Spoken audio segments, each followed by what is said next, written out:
INLന്റെ ചരിത്രത്തിലെ ആദ്യ മന്ത്രിയായാണ് അഹമ്മദ് ദേവർകോവിൽ രണ്ടാം പിണറായി മന്ത്രിസഭയിലെത്തിയത്. സംസ്ഥാന വികസനത്തിൽ നാഴികക്കല്ലാകുന്ന വിഴിഞ്ഞം പദ്ധതിയുടെ നിർമ്മാണത്തിൽ നേതൃപരമായ പങ്കുവഹിച്ചാണ് മന്ത്രിയുടെ പടിയിറക്കം. രണ്ടാം പിണറായി സർക്കാർ ചെറുപാർട്ടികൾക്കിടയിൽ വീതം വെച്ച മന്ത്രിസ്ഥാനത്ത് ആദ്യമിരിക്കാൻ ലഭിച്ച അവസരമാണ് INLന്റെ 3 പതിറ്റാണ്ട് നീണ്ട കാത്തിരിപ്പിന് വിരാമമിട്ടത്. മുന്നണി ധാരണ പ്രകാരം 2.5 വർഷം ഭരിക്കാൻ ലഭിച്ചത് തുറമുഖ പുരാവസ്തു മ്യൂസിയം വകുപ്പുകൾ. മുന്നിലുണ്ടായിരുന്നത് സംസ്ഥാനത്തെ ഏറ്റവും വലിയ പദ്ധതികളിലൊന്നായ വിഴിഞ്ഞം തുറമുഖ നിർമ്മാണം. 10 വർഷമായി ഇഴഞ്ഞു നീങ്ങുന്ന തുറമുഖ നിർമ്മാണം അതിവേഗം മുന്നോട്ട് കൊണ്ടുപോകാൻ ദേവർകോവിലിന് കഴിഞ്ഞു. നിർമ്മാണത്തിന്റെ ഭാഗമായാണെങ്കിലും വിഴിഞ്ഞത്ത് ആദ്യമായി എത്തിയ കപ്പലിനെ ആഘോഷപൂർവ്വം സ്വീകരണമൊരുക്കിയാണ് ദേവർകോവിൽ വകുപ്പൊഴിയുന്നത്. വിവാദങ്ങളില്ലാതെ വകുപ്പിനെ നയിച്ച മന്ത്രിക്ക് പക്ഷേ സ്വന്തം പാർട്ടിയിൽ നിന്ന് നേരിട്ടത് കടുത്ത വെല്ലുവിളി.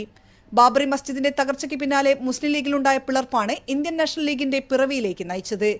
തുടക്കം മുതൽ ഇടതു സഹയാത്രികരായിരുന്നെങ്കിലും മുന്നണിയിലേക്ക് പ്രവേശനം ലഭിച്ചത് 1/4 നൂറ്റാണ്ടിന് ശേഷം.